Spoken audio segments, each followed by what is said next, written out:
stand there awkwardly? Oh, okay.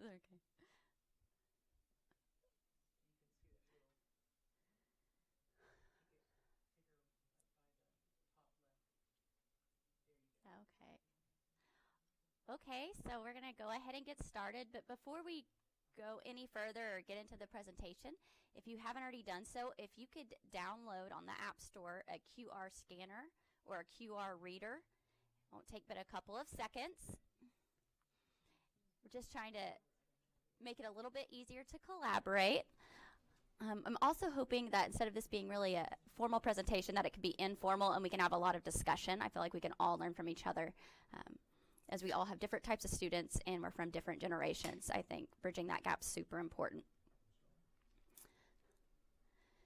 So the goals of this presentation is to reflect on our assumptions and characteristics of the millennial generation, so to get to know the generation, to explore methods to bridge the intergenerational gap in academia, because we're teaching all levels of students, to identify unique needs of millennials, to discuss effective strategies for communicating and teaching millennials based on the literature, and to collaborate and share unique experiences, concerns, and strategies for teaching millennials.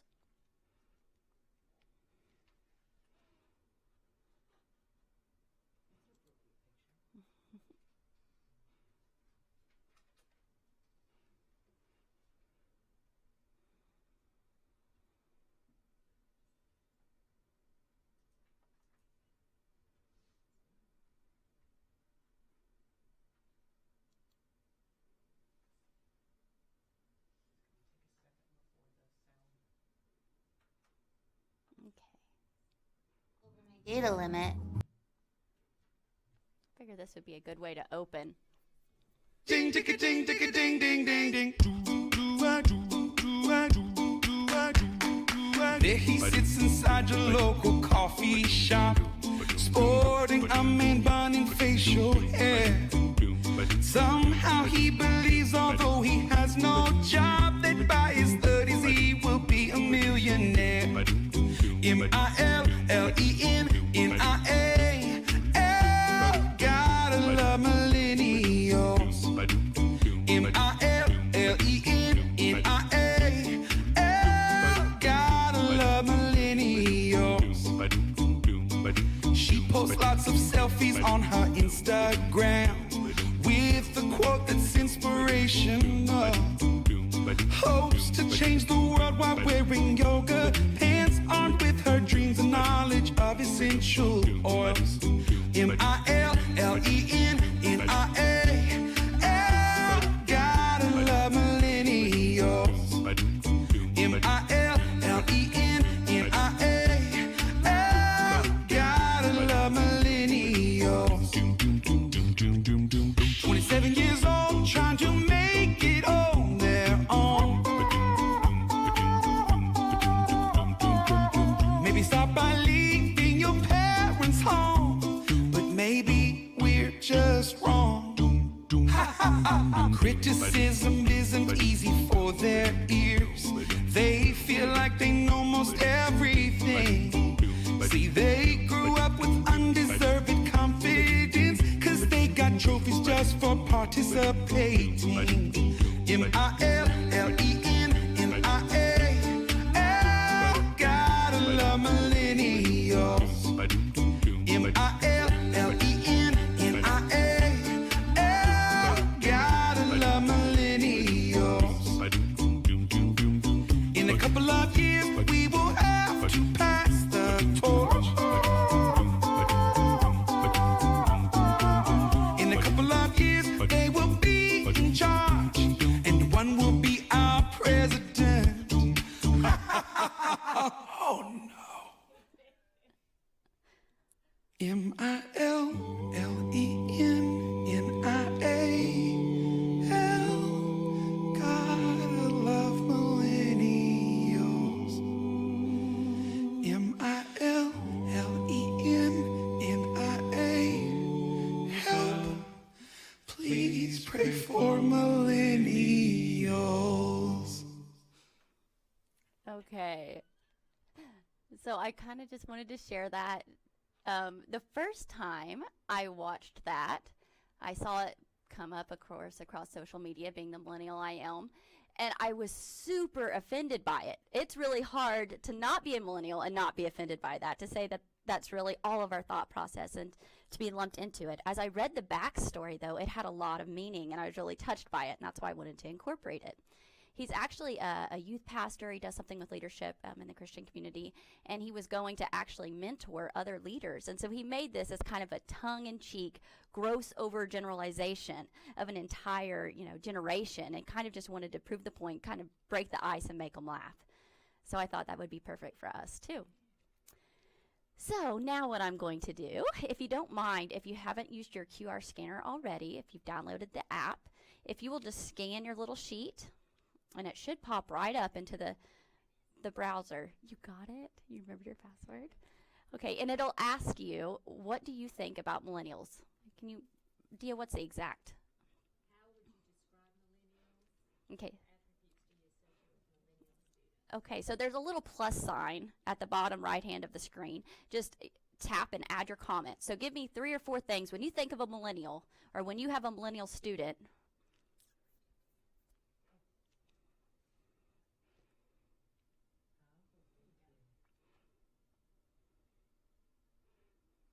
is anybody having trouble or need help? Okay.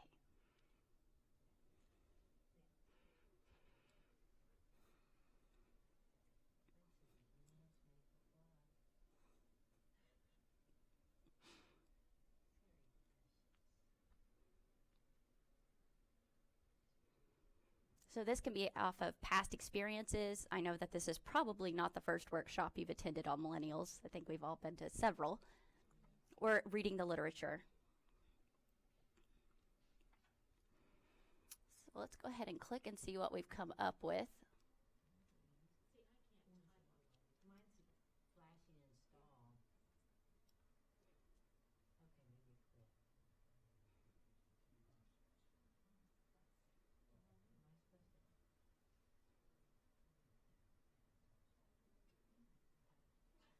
to? All right.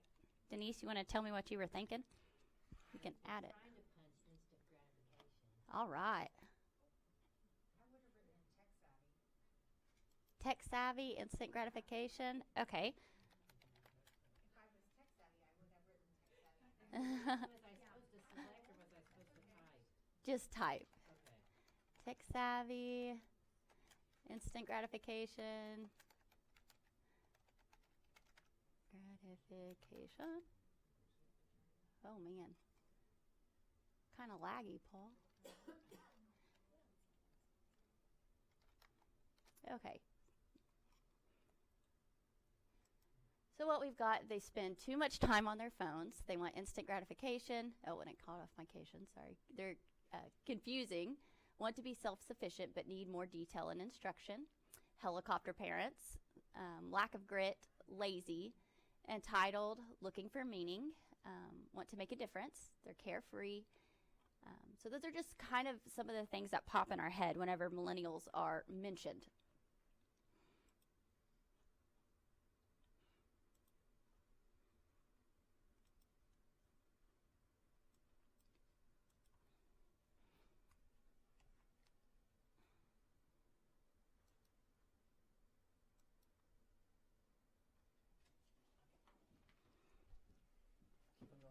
Okay, so with that, just kind of reviewing the literature, another thing that sparked my interest and really got me engaged in the millennials conversation, other than being a millennial myself, is as I read the attributes, I go, you know what, this really doesn't feel like me. Like, I don't identify with the millennials at all.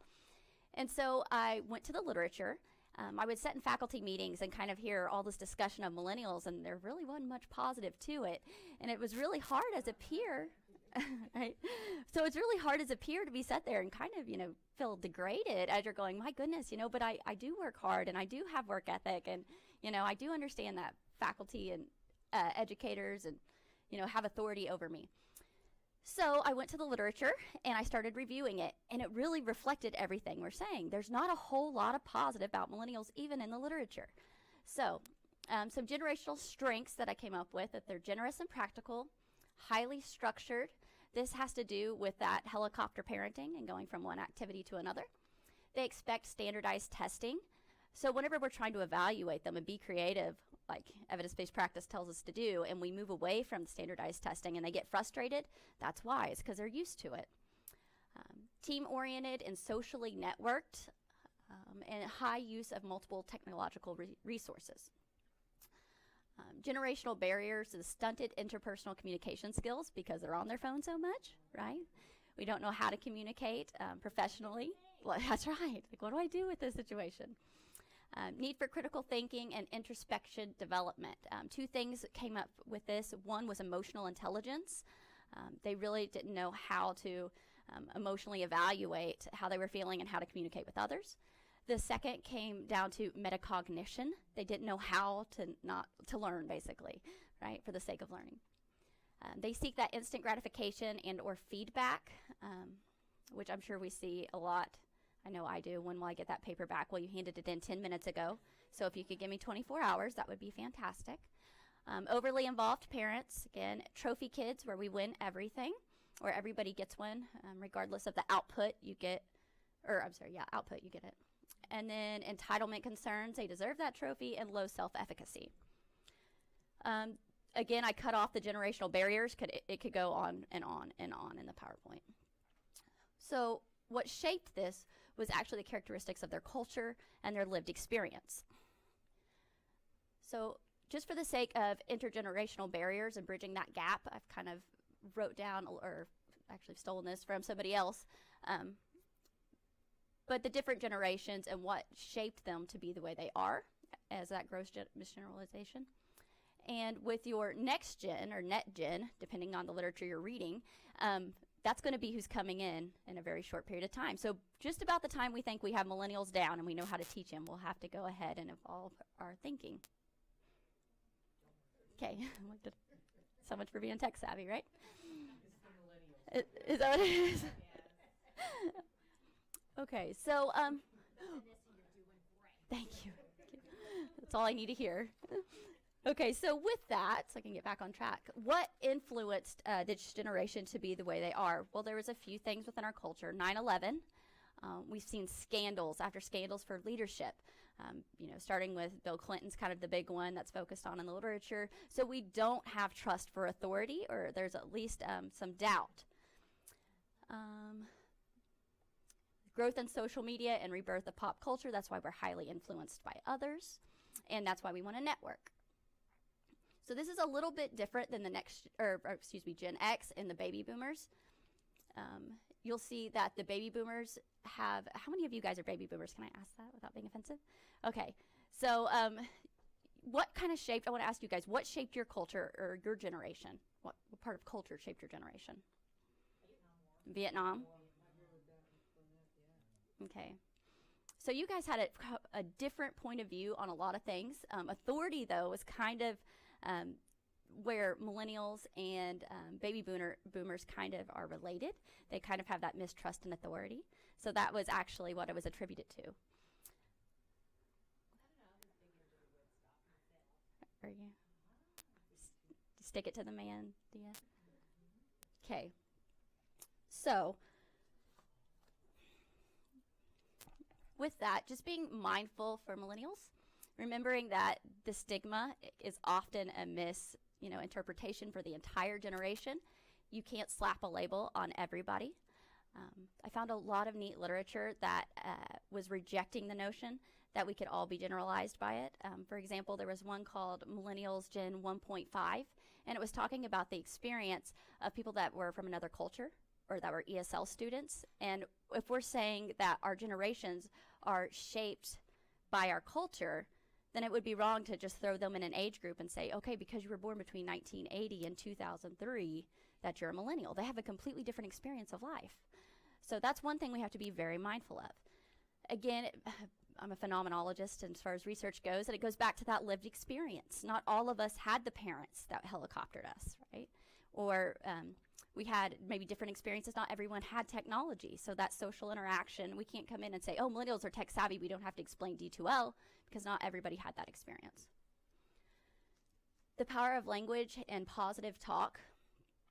And this goes outside of the classroom as well.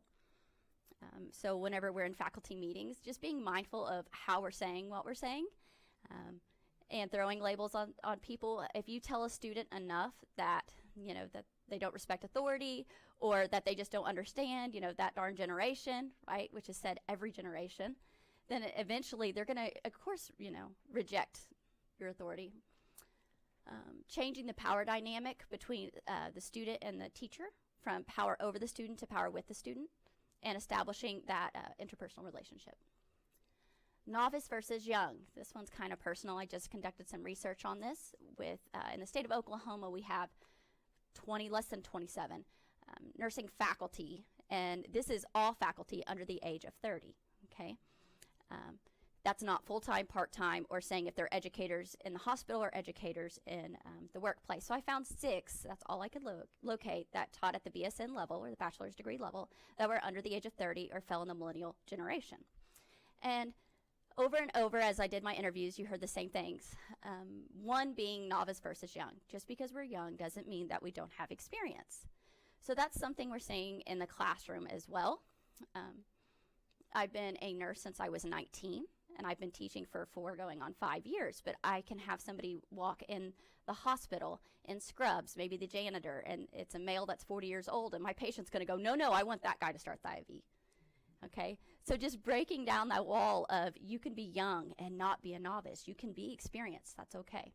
So we've got to be mindful in the classroom about that, not giving value to their lived experiences. And just that millennial as peers, they're starting to not just be students anymore. Now we're working with them, and we'll continue to see more of that. Intergenerational tension between faculty and student. There is a really neat little quiz by the Pew Research Center, and it says, how millennial are you? And we won't do it, but I encourage you to do it on your own and see what attributes you have that kind of bleed over into the millennial generation, and we can always strengthen those in the classroom.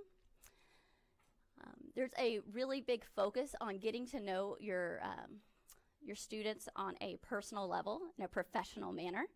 So ways we can do that: showing up 5 minutes early to class, staying 5 minutes late, generating conversation about maybe their family or, their activities. The R&WSN group at Kramer's really good about that because they have that smaller group.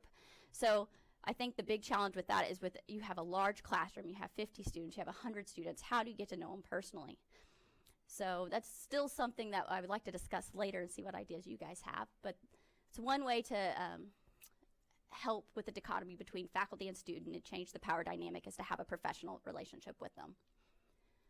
Tension between student to student. Again, when we go into a classroom and we say, okay, most of my students are millennials, so I'm going to have group work because they love group work. Then you have, maybe an older adult that doesn't care for that. So we might have some student-to-student tension, or maybe different work ethics. Maybe they are both millennials, but they, grew up in a different household, or they were, shaped by different lived experiences. And then navigating the cross-generational changes. So things we want to avoid saying that even as I read it, I identified that I say all the time, back when I was in nursing school 10 years, we didn't do that, or that wasn't acceptable whenever I was in school. Whenever we have dialogue, even with each other as faculty, we say that quite a bit. When we say that, we're actually creating a barrier between student and faculty. So instead, we need to be highlighting what's similar, okay? Or is it even necessary? What purpose does that serve whenever we make a statement like that? So just being mindful of how we speak. And yes, that's pretty much covers that. So strategies for communication. We've kind of talked about what make up millennial characteristics, and now I kind of want to address, well, what do we do about it? So to foster metacognition, we need to highlight or tell them, instead of highlighting the text, right, read and regurgitate, try writing your own study questions. They need to learn how to learn. I know that sounds silly. We kind of, have this expectation that they're adults and that they should be able to do that. But we need to teach them metacognition skills. So reflection in practice instead of reflection on practice, okay? So what I mean by that is, while we're doing the activity, let's not evaluate at the very end. Let's evaluate throughout the activity how it's going on. Well, why did you choose that? Okay, what were you thinking when you selected that answer? Tell me more about it, okay? Or could you give me a scenario that would, highlight the answer you gave me? So teaching them how to think. Be consistent and transparent. Example of this, now that you know what your course is about, let's talk about how this course will work. Okay, so being consistent, letting them know that there's the same rules for everyone, and what to expect in the classroom is very important for millennial students. Again, that mistrust with authority.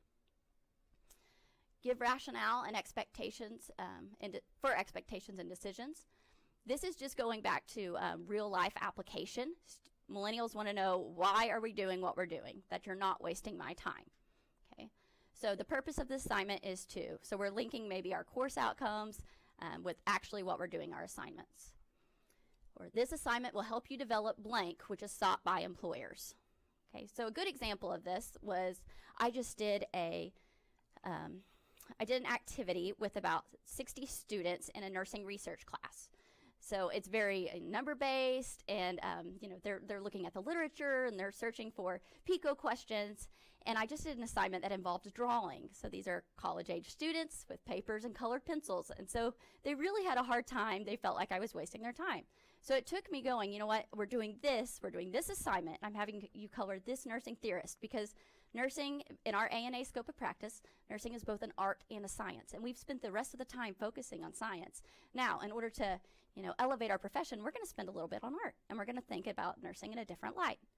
And once I said that, it kind of was like, okay, there is a purpose. We're not just, using 50 minutes of class to color a picture. So it's a different way of grading.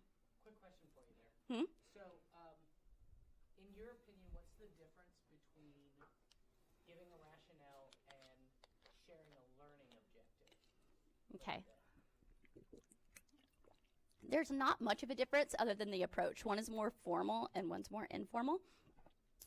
And it's not just, I think, meeting the needs of the class, but where are you going long-term in life? So again, that broader scope. So it's not so you can understand nursing theorist because that's a course objective, but so we can elevate the nursing profession and you can use it later in life. So they want to see that long-term, how is this helping me? So is there a way that maybe we should rethink how we're using learning objectives or how we write them? I don't know, I'm just... No, that's an excellent question. What do you guys think? We don't even say learning objectives. Okay. They're outcomes now. Okay. Learning outcomes, I think, is what we use now, which I don't know if that would, in nursing, I don't know what messages. Yeah. So we have course learning outcomes and unit learning outcomes, but it's still very focused on the here and now, instead of saying, what is this going to do for me later in life? How is this helping me as a person? How am I going to be a better nurse because of this? And that's kind of what we're saying here, is how can we relate this back to real life so they will learn it and it'll go into their long-term memory and not just, forget about it when they leave the room. So that's something we should probably think about. Some of the literature said at the very beginning of class, you go ahead and say, this is what we're doing today and this is why we're doing it. And not using the course outcomes or the unit learning outcomes, but actually just kind of having dialogue, and that there's collaboration again. Let's talk about together what we're going to do and why are we doing this. Share the values and philosophies that drive your decision making. So at the very beginning of the course, maybe your instructor's philosophy towards teaching and learning is. Okay, so in other words, this is why I'm doing what I'm doing. I'm not just making decisions based on a handbook. This is my way of looking at life. So that also teaches them a little bit of emotional intelligence, so they can start reevaluating why they should be making decisions based on their own personal philosophy. So that's that introspection.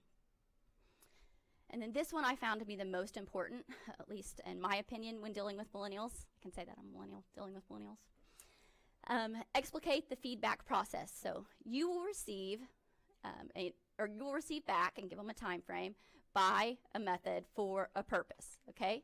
So you will receive back your graded research paper by next week at 2 because of this reason, okay? So just having it very clear of what they can expect and when to expect it.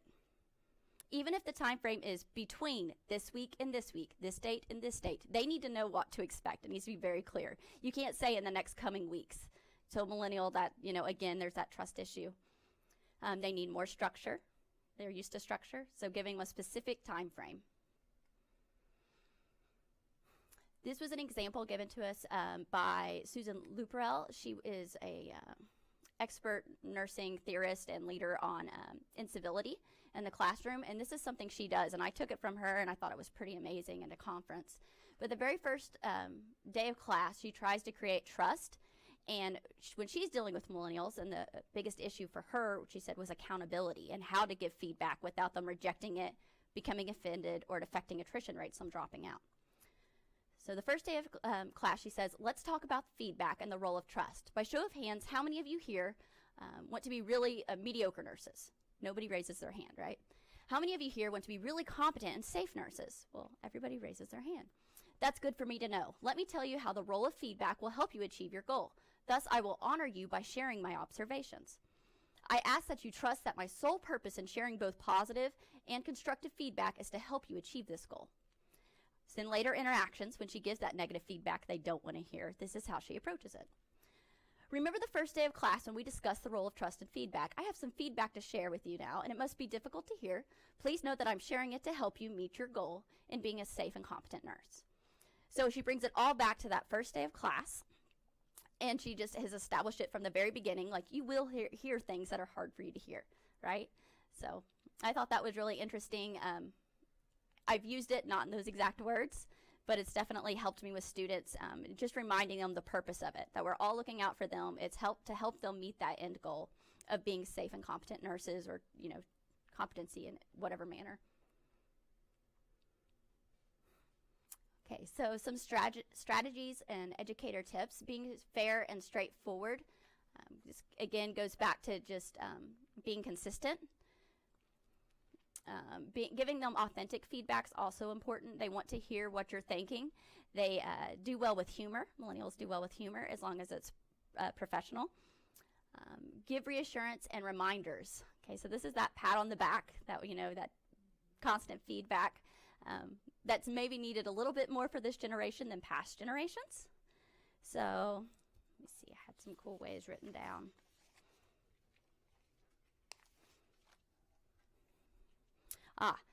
So this is within a reasonable framework, though. A lot of the literature says, yes, we want to do this, but we also want to model what's going to be expected in the workplace. When you get out into the workplace, you're not going to hear every 5 minutes, man, you did a good job on that med pass. That was a great IV you started. All I can do is relate it back to nursing, but it doesn't work that way. In fact, most of the time when you get feedback, it is negative feedback. So we're learning and we're modeling to them what to expect, but we're explaining it in a manner that they can use later in the professional workplace or professional standards. So by saying things like, all right, that was a fantastic job. Next time, I'm not going to give you as much feedback because I know you know what to do now. I'm going to point out or focus more on the things you need to work on. That way you can build those skills, okay? So kind of just building them up from a smaller to larger scale. Modeling professionalism. Millennials, to be characterized as unprofessional like they are, have a very high expectation of everyone else, according to the literature. So modeling that professionalism is important, but also letting them know that we are human beings and that we'll mess up. So that's where the authenticity and the transparency comes in. We model when we mess up. You know what? I should not have said that in lecture today. That was completely inappropriate. I'm tired. I'm burning the candle at both ends. I'm going to do better next time. And I hope you can learn from me and be able to admit your mistakes to others. Okay. Demonstrating immediacy skills. Again, gathering the feedback throughout the course. So one way to do this was journaling. I was at a conference, and literally, I think once every 2 weeks, it was bi-weekly, they had a journal. It was where did we go? Quality Matters. They had a journal, and they would pass it around throughout the course every couple weeks, and so it was anonymous. And they would just write down things they liked about the course or things they thought would be a better idea. And this let the students feel like they have that power dynamic of they have control about what's going on in the classroom, or at least joint control. And they can give you real-time feedback. That way, you're not getting hit all at once at the very end whenever you find out that thing you've been doing once a week everybody hated, right, on evaluations. So it also helps then at that point to take it, let's say I got some negative feedback or maybe some helpful tips. That next week I can come back and model being flexible, which is what we are having trouble with. I'm modeling flexibility. I hear what you guys are saying. I acknowledge it, and I think it's a great idea. Can you help me collaborate, and let's find a better way to do it? So that's that teamwork, collaboration, emotional intelligence, and metacognition that we're all modeling. And again, being flexible but consistent. Let's hit on that a little bit. So here are some interactive student-centered approaches, some more strategies. Who's used Kahoot? You guys use Kahoot? Yeah, it's a great conversation starter. It's a way to have students engaged in the classroom. It doesn't take long to set up. Students love gamification, especially millennials. That, if I'm going to slap a label on them, Poll to Go's also great. It's kind of, I don't want to say older, but technology is always evolving, and there's a lot better options out there now. So it's just when you get really good at Poll to Go, they're going to come out with like a Kahoot, and you have to redo everything, you know. But Jeopardy and Hollywood Squares, I have links to all of this, so you can just click on it and create your own stuff for gamification. Name That Medication, Lab Value Association, and Student Feud. These are all 3 things that I've kind of adapted. You guys have in your packets. You can use those if you'd like, or if you don't want to, that's fine. Or hopefully it'll spur your ideas to create your own stuff. So on Name That Drug or Name That Medication, this would be, I played in clinical. So I have anywhere between 8 and 12 students. We're all sitting around in post-conference or at lunchtime. And I will just say though to them, okay, we're going to play medication game, and I want you to yell out the medication that comes to mind as I give you hints. So they don't have this. This is just mine. And I'll say, I help with anxiety. I'm given for DTs in place of Librium. I can be given topically, usually at the wrist. And then that's whenever you have people yelling out different things, and it really helps with collaboration and trust. They know that they can be vulnerable in front of you and their peers, and it's okay. So they really seem to like that one. Another one I use is, let's see if I can find it here.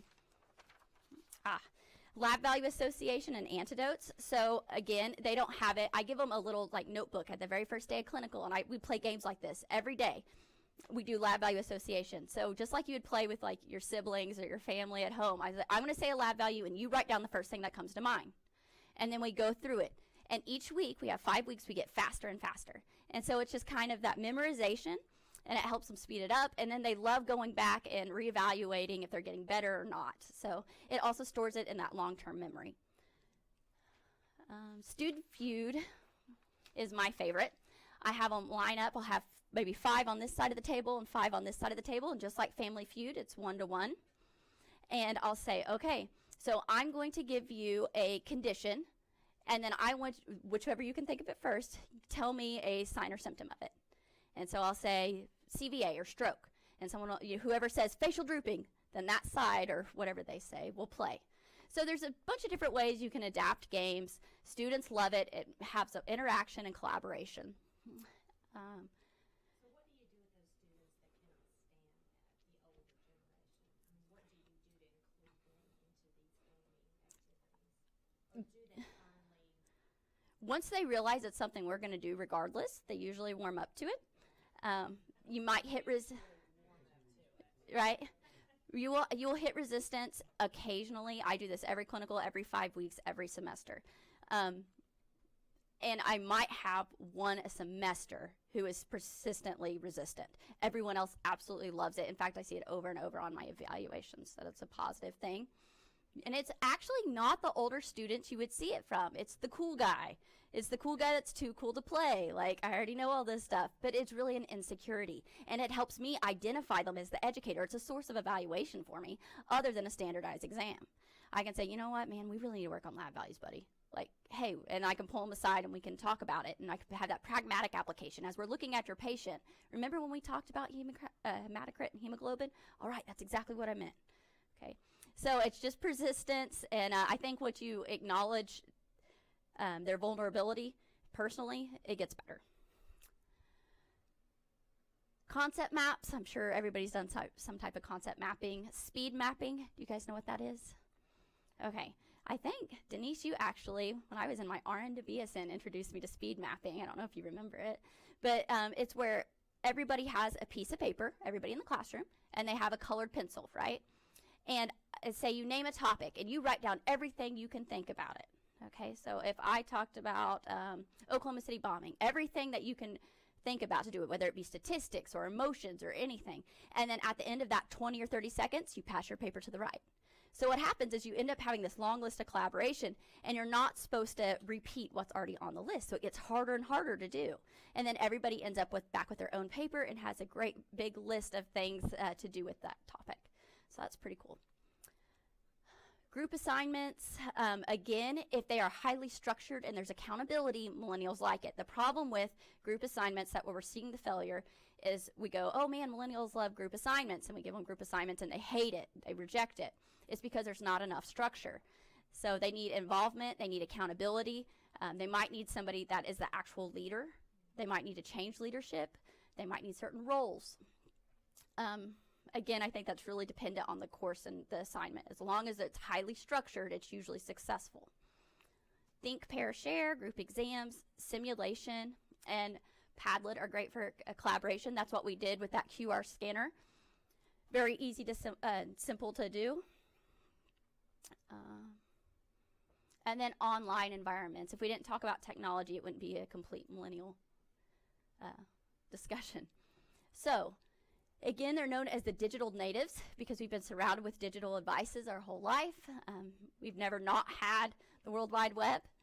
Now we have handheld devices. There's this misperception that we are great at multitasking. The literature supporting that is not accurate at all. And so what we need to do is just explain to them with evidence-based practice, you know, it's interesting you think you can do more things at once, or that you do better, you know, watching TV and studying and being on your phone. However, the literature supports that's not accurate. Okay, so it's, again, just real-world experience and showing them the actual numbers. Mobile learning. So this could be interpreted in a lot of different ways. There's MOOCs. Mobile learning can be like on their phone. So they're always going, chunking maybe the educational pieces into 10 or 15-minute blocks. So little videos they can watch while they're going, you know, whether it be a video blog or it be a podcast, something that, man, when I'm out running or I'm in the car, I can turn it on. And that's just might not be real active learning, but it might hold their attention for 10 or 15-minute time periods. Integrating social media. Almost every gamification or online thing has, like, you can do it on Twitter or Facebook. You can have a hashtag with your subject, and it links everyone together. So just being mindful that the millennial generation, like I think 90%, like 90, some staggering statistic, I think it was actually 82% in the U.S. have a smartphone, according to one of the sources I looked at. So just being mindful that that's something they're using. Video instead of text. So that's one thing different about the millennials than the Gen X even, is that they prefer things that are entertaining and that are visually gratifying. So they like videos. So really using those videos like on our D2L is a great way to do it. Instead of writing an introduction, posting a 3 or 4 minute video, I'm your professor, this is my expectation of the class, I can't wait to see you. They prefer that to the text. And then online collaboration and discussion. So I feel like I've done a lot of talking. So what I kind of wanted to do is just kind of collaborate together and see what you guys are doing. I've given you a couple of things that I've been doing that works, but I think we probably have all found something in our class, at least one thing that's really worked well for us, and especially with somebody in the millennial generation. So I wanted to share that way we could use it and integrate it into our own stuff. So does anybody have anything that they've been doing that they feel like works really well for their students? Switch up the classroom. I'll lecture for maybe 10, 15 minutes, and then there's an assignment they have to do as a group. They're all divided into groups, and then they hit my classroom and stay in those groups. And I do it randomly because you don't get to choose who you work with. And they're getting ready to go out in the work world, and we're going to get stuck working with a group of nurses somewhere. And then we come back and we lecture a little bit more on a similar subject, and then I have them at the end of class. And I've got a 2-hour and 50-minute class. Okay, so I got a lot of time to cover, which is the majority of the courses that we offer in the nursing program. They're long, and I just keep switching it up all the time. That, and I really take a lot of time and to learn their names, and I call them out all the time. And I know which ones work in a hospital now, so I call them and say, "Hey, James, do you see this where you work?" And we talk about it. Oh yeah, and they love to talk about it because they're the expert vet, and they like to share that. So that personal connection. And kind of like what you said, I don't even know if you realized it, but, you know, relating it back to you're not going to pick your groups. No student wants to not pick their group. They don't like that. That's rejection. But because when you get in the workplace in 2 months, you're not going to be able to select who you work with. So just letting them know why you're doing what you're doing. Very good. Anyone else? I'll share that I kind of do the same thing. I have a lot more activities now, and so we lecture a little bit, and then they get into groups, and there is an activity. And sometimes it's things they do together. Sometimes I think I learned this, I don't know, from something in CETL, but filling in, like have the graph up there, and then they have to come up with the words that go into the graph or whatever it is. So the students actually get to take the marker and go right on the board and get out of their chair and move. And the other thing I've been doing is a 3-2-1, 3 things you learn new, 2 things you already knew, and 1 thing you do differently. So that, and I do that probably about every 4 weeks, just so if there's something they don't like that I'm doing, I might continue doing it. Right. But now I know they don't like it. Sure. Or maybe you can go back and explain, but this is why. I know you don't like it, but I promise there's a long-term reason for why we're evaluating this, you know, competency. Just like it when they're mad at me. Right. It's the goal of every educator. Okay, so 3, 2, 1. That's pretty cool. All right. All That right. way they can't say, I didn't learn anything. Right. Well, on that little pink sheet you did. You told me you learned something. All right. Anybody else? You know, something else that I do, the class that I teach primarily is the RN to BS in Nursing Research course, and these are already nurses, and they are primarily, it's a mix now. We're seeing a lot of younger ones, but the majority of them are still older. But they do like that feedback, and so I've really started really using rough drafts. And it's harder on me because I have to look, I mean, it's optional, they don't have to do it, but then I take the time to look at them detailed, and then I give it back to them for that constructive feedback, you know, whatever and stuff, and then they have the opportunity to resubmit it if they want and stuff too. So it's that collaboration, that back and forth, and they're seeing progress. I mean, they're seeing that they really can go out and find a good article. They can really critique it. Does that make sense? Great. And that's a great opportunity for teaching metacognition, because then you can have the conversation, okay, but why did you select that? What were you thinking at that point? Now, you know, is there a better way to look at it, right? And so it's making them think about the way they were thinking. It's great. When somebody puts their hand up, which doesn't happen a whole lot in my class, They just speak out. Is that and right? they speak out or Okay. whatever, I always compliment. I said, thanks, we needed that information. Who can add to that? And I use that kind of stuff, and all of a sudden heads are perking up and they're participating. So that positive feedback. Okay, let's see. I utilize reading prompts or questions to think about when you're reading. And so then you come in and you can divvy those up amongst the class. They can discuss amongst each other, and then we go around and they report back. And they've just done a lecture. That all of my notes are up, and then I can just put my notes up rather than having to have them think about doing that. Have you ran into any barriers with that at all? Not yet. Not yet. No, it's like, I know we all have such a different like breed of students because we're all in our different specialties, so there's different personalities that come through. I tried that with type of like a flipped classroom with like concept mapping, and so I had my students do that, and the problem I have is about half of them would be highly engaged in creating that concept map, and then the other 2 would not be engaged at all. Then I would post the concept maps for everyone to have, and a third of the class didn't put out any effort but had all the answers. So it's one. I had that problem when I did that in adulthood. Did you? So it's that trial and error, you know, and we're all so different. And that's why I just wanted to kind of collaborate and see what's working and what's not working. Well, the alternative to that is the same course is being taught in another room at the same time. So the students will discuss how it's being taught differently. And so there's this perception that they're not getting the same information, but they're getting the exact same information. And that's the interesting.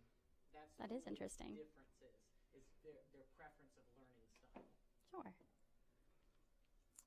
All right. Let's see. There was something else.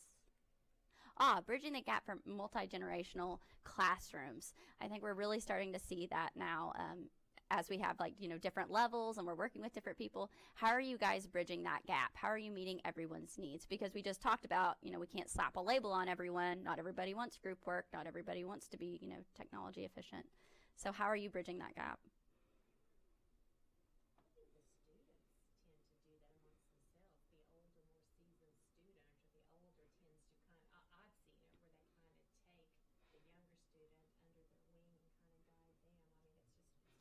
So older as in age or experienced? Yeah.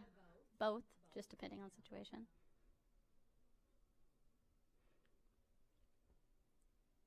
Anything else? I think varying the stimuli. When I try different things, I don't want to be bored, so I keep trying different things. And sometimes they work for some, sometimes they don't. All right. Well, that's all I really had to discuss, unless you guys have anything else you wanted to talk about or discuss. Yes? I have a question, just because this is a group where most people raise their hands to be baby boomers. And so my question would be, are there techniques that you would want to use with your classroom of primarily millennials that you would not want to be used on you? You know what I mean? Because all of the strategies and the things like, if we're thinking about them specifically for millennials, is there anything that you can think of that would be a strategy that, well, I would do that with my students and they really like it, but I wouldn't want somebody to do that, teach me in that way? I'm not a gaming person.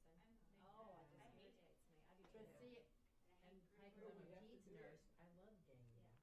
It's Yeah. so variable. I'm so competitive. It's like my favorite. We are using Cahoots to get ready for our big visit that's coming in 3 weeks. And it's amazing to watch the competitiveness. And we range from millennials all the way up to baby boomers and beyond. And it's interesting to watch it. Okay, so if I could leave you with anything, my biggest tip would be to really assess your classroom at the beginning. Maybe do a short little assessment on a note card with their name, and then them telling you the best way they learn or how they perceived the best way they learn. What do they like to do? How do they like to learn? Then you can kind of go through those note cards and gauge what your classroom is. It's that individual assessment. Instead of just looking in and go, oh man, they all look young, we're going to game, or man, these guys, they're close to retirement. Let's, we want to go ahead and assess the individual needs of our student. Not everyone is a novice. We have, some brilliant minds in our classrooms that are maybe changing professions or coming back for continuing education, and we need to be mindful of that.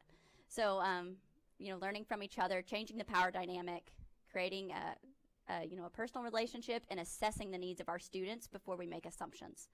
The last thing is to be mindful of how we are talking about millennials, even if it's amongst each other. It's easy to do, so just be thinking about that, because the person you might be talking to might be a millennial or darn near it. Okay, so how would you feel if we, every conversation came back to the baby boomers? That's really how it feels sometimes. It's that culture of it. So just being mindful of that. We've got a brand new first semester nursing student who has spent 22 years in the public school system as a teacher. And he's just got started. And I think it'll be interesting to watch him going through the whole curriculum of nursing. Because he's in there with a bunch of millennials. All right. Great. Thank you very much.